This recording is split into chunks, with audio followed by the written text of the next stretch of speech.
And what is up, my geeks? My name is DroidRider, and welcome to another action figure review. I hope you guys are doing great right now. So in today's video, we're going to be taking a closer look at the LADo Toys Pocket Girl Swimsuit Girl. So as you can totally see that in the corner, left corner of the packaging, this is PG01. So this is actually one of the first figures from this action figure line. This is the Pocket Girl figure line brand from LADo Toys, the same company that made like the Leah Lopez and Tonya Tigris. So I didn't know anything about this figure line until now, recently. I just want to say this real quickly, that this figure is not gonna be for everybody.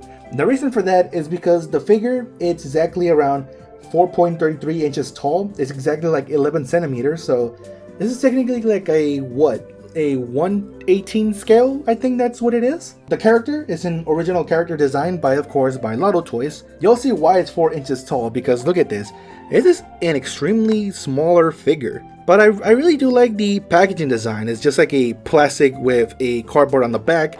You can totally see that the figure has, I think like wrapper? Yeah, I can see like plastic wrapper on the figure. And there's some accessories, of course. They have it in this really nice bubble packaging, which I'm okay with. This is really good, perfectly. It has to be in a very bag because it doesn't have like some sort of like a support to, like, you know, it doesn't have a support. It just falls down like that. So we look into the back, we see some more information. It says Swimsuit Girl PG01. So this is the first figure from this line. We have some product shot of the figure, and then we have some accessories, set of content, which is a different language, but you'll totally see by the image there. Of course, for anyone who are like adult collectors, this is not a toy, only suitable for ages 14 or above. You know, choking hazard warnings. We have some QR codes about their pages, I think, and then we have LADo Pocket, and then we have LADo Toys, the stamp over there, and there's a barcode for those who wants it. This part of the packaging does look like it's been torn apart, but no, it's actually just like printed in. So yeah, we're gonna check every single content of this figure. So this is gonna be really interesting because of the figure size. This is gonna be really interesting to see what this figure is. So let me have everything set up, and I'll see you guys in the next scene. Alright everybody, now that we have this figure out of the packaging, and I gotta say that this figure itself, the way it looks adorable, I'm not gonna lie. So another thing, a little bit of a problem that is that unfortunately I'm gonna be using, you know, the flashlight on my phone to record everything. So the reason for that is because without the flashlight, it just looks darker. And keep in mind, this is my room. I have the lights on, and of course I do have the LEDs on as well. But it just looks a little darker. So I try even using a flashlight like this one, for example. But it looks good on this angle you guys are seeing. Like, it looks great. You can totally see everything perfectly. But no matter where I put it, I just don't know, like, put the lighting of everything that you guys are seeing. But I don't have anything to hold a flashlight. That's the problem. So unfortunately, of course, in the rest of this video, I'm going to be using the flashlight on my phone. Of course, as you guys are seeing, this figure doesn't have much of accessories. The only thing that this figure, of course, only has is the figure stand, the floaties, the hands, and the feet. So everything else is just like really nice for a pocket figure, of course. Let's, of course, start off with the stand. So, of course, this is just a simple stand with a peg on it, so doesn't have much anything. So yeah, I wish it would have put like the logo of their brand or something like that, but it's not focusing properly. There you go. So yeah, there's the figure stand. Up next, we have this swimming pool floaty of a donut. It looks really cool. It's just like printed in, and then, you know, of course, it's transparent. Nothing special about it, but, you know, of course. Oh, I didn't mean to do that. Up next, we have the interchangeable feet parts. So when you look at the feet, they're not actually like the same positioning. She does gonna have like painted toenails. You can totally see.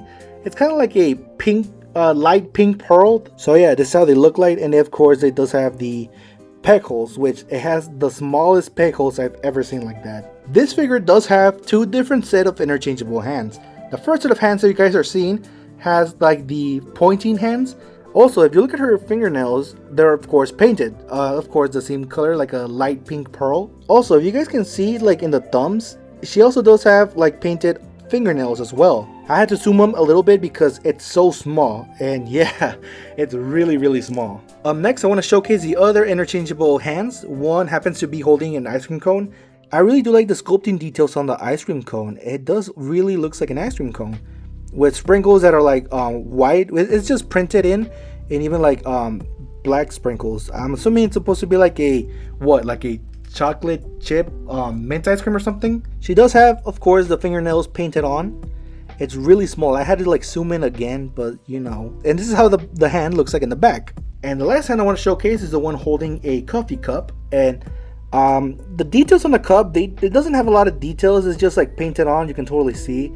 And there's also like, if I can try to focus it again because it's so hard, that she also does have fingernails painted. It's really hard to focus this because it's how small it is, so I have to zoom it in. This is how it looks like in the back. It does have a black lid, but no holes or anything like that. It's just like regular, just like closed down. Before I forget, I really want to say this, that be careful with the accessories because they're, like I said, even though it's like a really small figure, the accessories are really small, so if you lose one of them, you're out there screwed. There's no reason for me to like lose accessories because I do have like plastic bags, like not plastic bags but like Ziploc bags, like small ones for figures, of course. Now that we talked about the accessories, it's time to talk about the action figure itself. So like I said, it's really small. It's a 4-inch figure. Like, look at this, compare this to a Rubik's Cube. This is a 2x2 Rubik's Cube. Look how small it is. Wow, like my goodness. I know I'm supposed to show this in the scale and sizing comparison, but like it's really small. And look, another side by side is we have a 3x3 Rubik's Cube. You can totally see how small this figure is. Even on my hand, look how small this is. I know I keep saying this a lot, but my goodness, I just never owned like one of these type of like figures that are like on this scale, like 1/18 scale.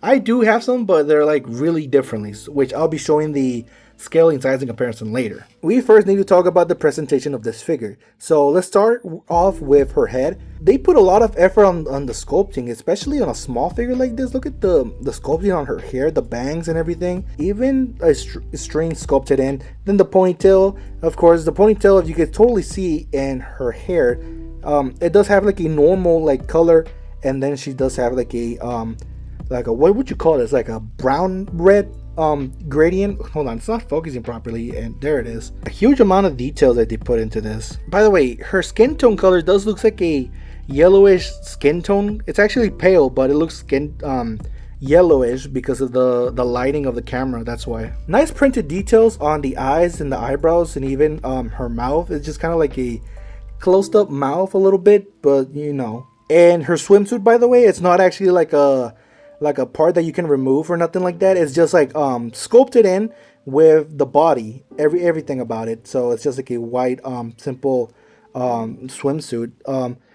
If you can totally see, it does have like strings like tied in her back of her neck, and even of course in the back of her torso. If you look at her back, she does have like pink tone some parts of her torso and then the back of her waist, and then we have like more pink details like in her torso and then like in the middle of her chest as well. By the way, if you're looking in the bottom of her like swimsuit, she does have like wrinkled parts sculpted in. I don't know, you guys will not probably see it properly because of the lighting, of course. If you move the figure aside, you can totally see like the strings that are like tied in. The same thing goes with the other side too. You can totally see that the way I'm pointing here. The lower part of her swimsuit, she does have like sculpted wrinkles all around her swimsuit, the lower part of her swimsuit. Also, if you look closely in her toenails, she does have like the light pink pearl color on all of her toenails. And in the bottom of her feet, she does have peg holes for, of course, for the figure stand. I want to say that it's really impressive that this figure has some really nice details and sculpting areas, because despite being of a 4-inch figure, I gotta say that this is really impressive. I've seen some figures online, like figures similar to this one. They have some really nice details, I'm not gonna lie. But for this one, I gotta say it's actually really good. Now that we're taking a closer look at the presentation, it's time to take a closer look at the articulation to see how poseable she is. If you see the inside of her head, she does have like a ball joint inside her head, so that's pretty much it with the head.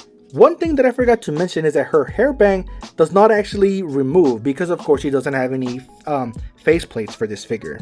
By the way, her ponytail does not have any articulation. At first I thought it had, but no. Her hair can pretty much do like a huge amount of tilting, which is impressive. She can twist her head all the way around. She can only look this far up and this far down. Next up is her torso, and she does have a huge amount of range of motion in her torso. Next up is her waist, and my goodness, she does have a huge amount of twisting in her waist. Wow. Her waist can also twist, as you can totally see. And the same thing with her torso. She can only arch this far back, and she can only arch this front that much. She can raise her arm this far up. She is going to have double jointed elbows. By the way, she does have the smallest ball jointed wrists ever, which are incredibly small. Her hand can move like an up and down, side to side, and all the way around. Moving on, in her hip area, she is going to have like a up and down ball joint system.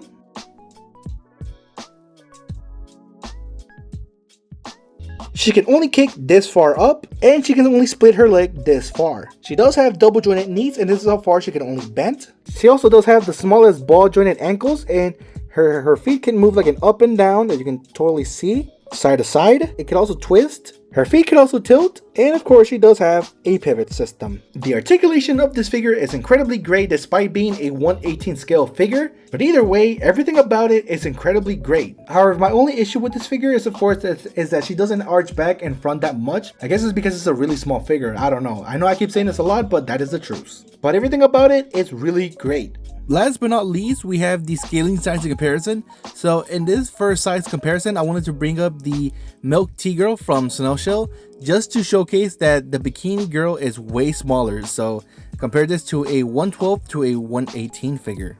Next, I wanted to bring up the Gundam RX-78-2. This is a 1/44 scale, the Gundam I'm talking about. It's crazy that they're almost the exact same size.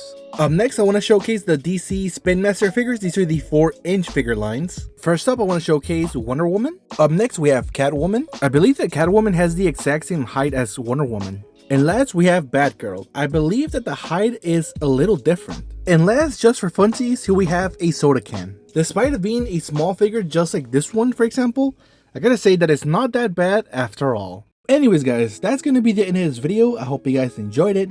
Now, what do I think about this figure in my opinion? I gotta say that it's actually quite good. It isn't great, but mainly because I say this because of the sizing, of course. Not many people are into like these 1/18 scales like this one, for example. Neither do I, but I just gotta say that it's actually quite good despite just having like lack of accessories as well. But at the same time, I've been seeing a lot of like figure photographies with 1/18 scale figures, and I gotta say they look really awesome. Will I ever pick up a 1/18 scale just like this one? Probably not. I know there's people that do collect 1/18 scale figures, but you know, these are your choices and you have yours. It does actually have some really interesting sculpting too, despite it just being a figure of that size. One more thing before I forget, I try even doing a photography where the figure is actually sitting on the floaty on real water, but then the figure would tilt and just fall into the water. So it's not possible to float this on water. The pool toy does float on water, by the way. So like I said, that's gonna be the end of this video. Now if you guys are new, be sure to click subscribe to become part of the Geek Squad so you cannot miss any videos I upload. So yeah, my name is DroidRider, and I say goodbye.